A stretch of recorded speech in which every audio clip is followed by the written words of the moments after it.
ఉంటుంది, పదవి ఉంటుంది, లాస్ట్కి వచ్చే వరకు వీళ్ళందరూ వక్తలు మాట్లాడే వరకు మీకు ఓపిక నశిస్తుంది, టైం అయిపోతుంది, ఆకలి అయిపోతుంది. ఇక లేదన్నా మామూలుగా చెప్తా ఉన్నా, మాకు మాట్లాడడానికి కూడా ఏం మిగిలేదు. ఎందుకంటే మాట్లాడాల్సిందంతా ముందు అందరూ మాట్లాడేస్తారు కాబట్టి ముఖ్య అతిథులకు మాట్లాడడానికి ఇంకేమీ ఉండదు. ఏది ఏమైనా కూడా ఇప్పుడు మాట్లాడిన ప్రతి ఒక్కరు కూడా మొన్న జరిగిన ఎన్నికల తీరు కానీ, ఆ ఎన్నికల్లో మీరు కష్టపడి పనిచేసి కడియం కావ్య గారి గెలుపు కోసం ఏ విధంగా కృషి చేశారో మరి అంతా కూడా చెప్పడం జరిగింది.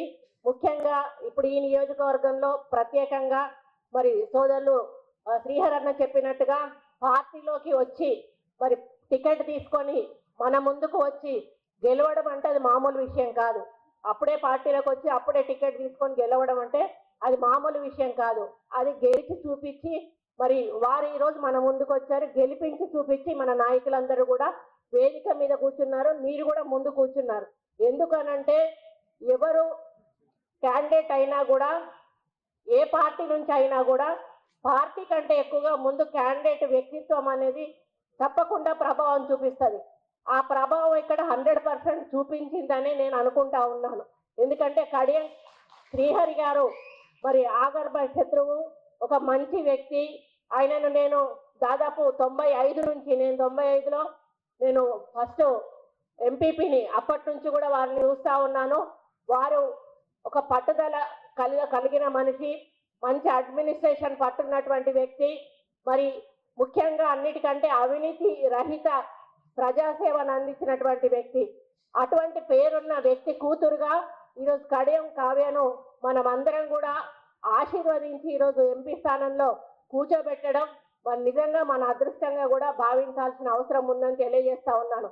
దానికి తోడు మరి స్థానికంగా ఇందిర గారు, వీరి పేరు తీసుకోవడం కూడా మర్చిపోయాను సార్ అక్క, ఇందిర గారు స్థానికంగా కూడా మరి వారు ఇక్కడికి పార్టీలోకి మరి ఎమ్మెల్యేని తీసుకున్నా కూడా వారు ఎంతో నిండు మనసుతో వారిని పార్టీలోకి ఆహ్వానించి మరి వాళ్ళ నాయకులకు కార్యకర్తలందరికీ కూడా సర్ది చెప్పి ఒక కుటుంబం లాగా కొత్త పాత అంతా కలిసి పనిచేశారు కాబట్టే ఈరోజు మీరు ఈ విజయాన్ని సాధించగలిగారు అని చెప్పి చెప్తా ఉన్నాను.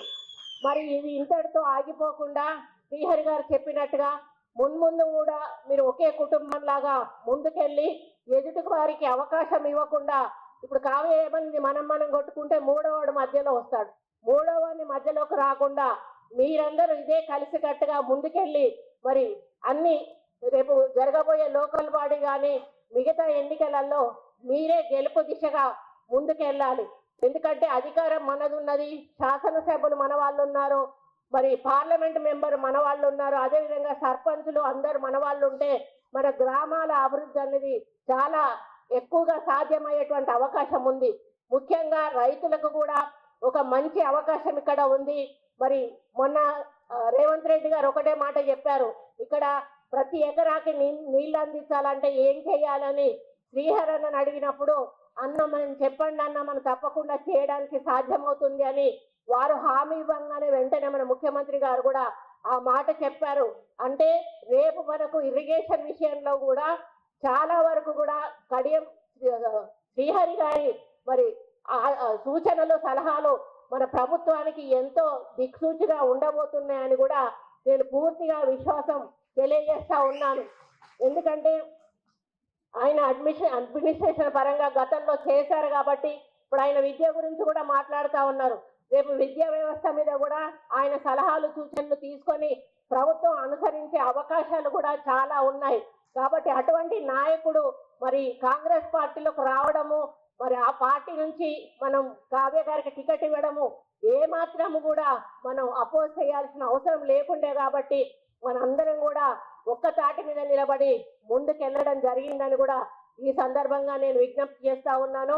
మరి ఏది ఏమైనా రేపు టికెట్స్ విషయంలో కూడా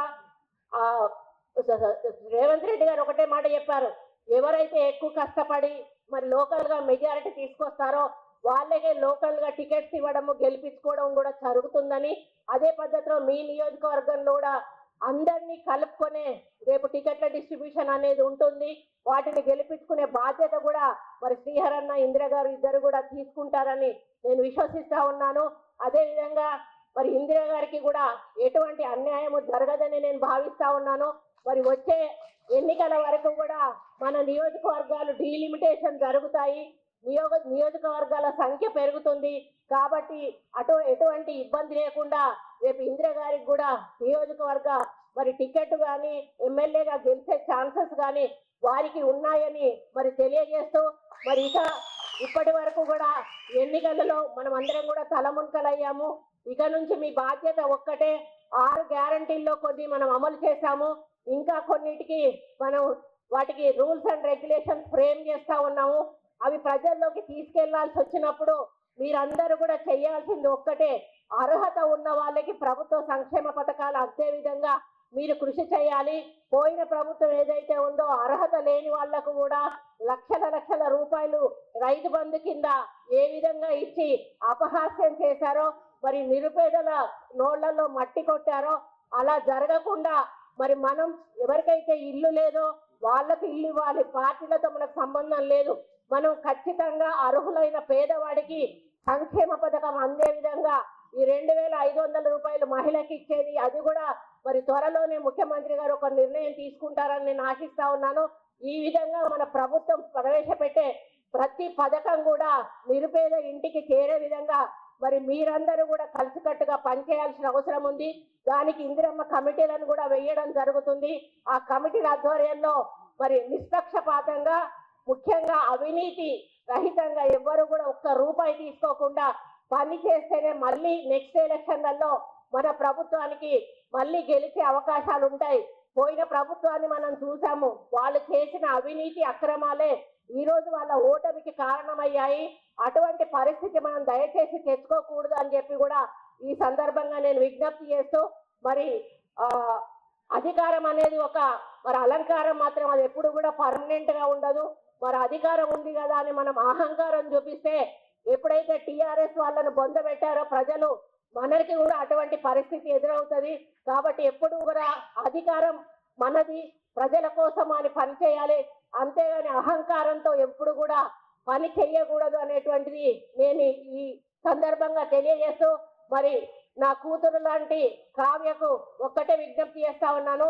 అమ్మ, నాన్న పేరు చాలా మరి పెద్ద ఎత్తున అందరి హృదయాల్లో నిలిచిపోయింది. మరి ఆయన కూతురుగా నిన్న ఆయన ఈరోజు బయటికి తీసుకొచ్చారు. ఆయన తీసుకొచ్చారు అనంటే నా కూతురు నా పేరుకు రెట్టింపు పేరు తెస్తుంది అనేటువంటి ఒక విశ్వాసంతో తీసుకొచ్చారు. కాబట్టి ఆయన పేరుకు ఎక్కడా కూడా మచ్చ లేకుండా మరి నువ్వు కూడా నాన్నను మించిన ఒక తనయ, ఒక రాజకీయవేత్తగా ముందుకెళ్ళి ప్రజల హృదయాలను దోచుకొని ఇంకా ఎంపీగా గెలుస్తూ ప్రజలు సేవ చేసే అదృష్టాన్ని పొందాలని, అదృష్టం కొద్ది రాబోయే రోజుల్లో మన ప్రభుత్వాలు వస్తే దాంట్లో మంత్రిగా కూడా నీకు మరి అవకాశం వచ్చేదాకా నువ్వు పని చేస్తూనే ఉండాలని తెలియజేస్తూ, మరి 7 నియోజకవర్గాలను కూడా ఒకటే సమానంగా చూసుకో. ఎందుకంటే ఒక తల్లికి బిడ్డలు ఏ రకంగా పుట్టినా కూడా అందరినీ సమానంగానే చూస్తుంది. ఇప్పుడు నువ్వు 7 నియోజకవర్గాలకు తల్లి లాంటి దానివి, ఎవరి మీద పక్షపాతం చూపించకుండా మరి శ్రీహర్ అన్న ఇదివరకు డివైడ్ చేసేది, ఎవరి వాళ్ళకు డివైడ్ చేసి నేను ఒకవేళ అప్లికేషన్ పెట్టకపోయినా కూడా అమ్మ సురేఖ నీ నియోజకవర్గానికి 25 లక్షలు మిగిలిపోయినాయిరా, వచ్చి లెటర్ ఇచ్చి తీసుకోమని చెప్పేటాడు. అట్లనే నువ్వు కూడా అన్ని నియోజకవర్గాల దగ్గర నుంచి కూడా ఎవరి వాళ్లకు ఇచ్చి మరి మాట నిలుపుకొని ఇంకా అడిషనల్ గా ఇక్కడ నుంచి మరి కేంద్రంలో సమస్యలు లేవనే విషయం మీద ప్రత్యేక దృష్టి సారించాలి. దానికి నేను చెప్పాల్సిన అవసరం లేదు, ఎందుకంటే అందులో అనుభవజ్ఞుడు శ్రీహర్ అన్న మరి ఎట్లా ఏ విధంగా మరి కేంద్రంలో మన పార్లమెంట్ లో సమస్యలు లేవనెత్తాలి, ఏ విధంగా కేంద్రం నుంచి నిధులు తీసుకురావాలనే విషయం వారికి పూర్తిగా తెలుసు.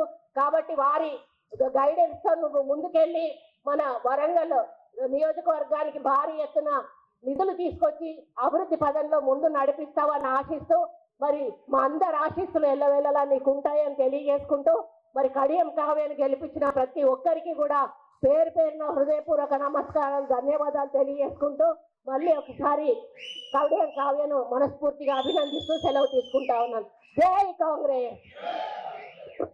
అసలైన తొలి వెలుగు. ఫాలో వాట్సాప్ @తొలి వెలుగు official.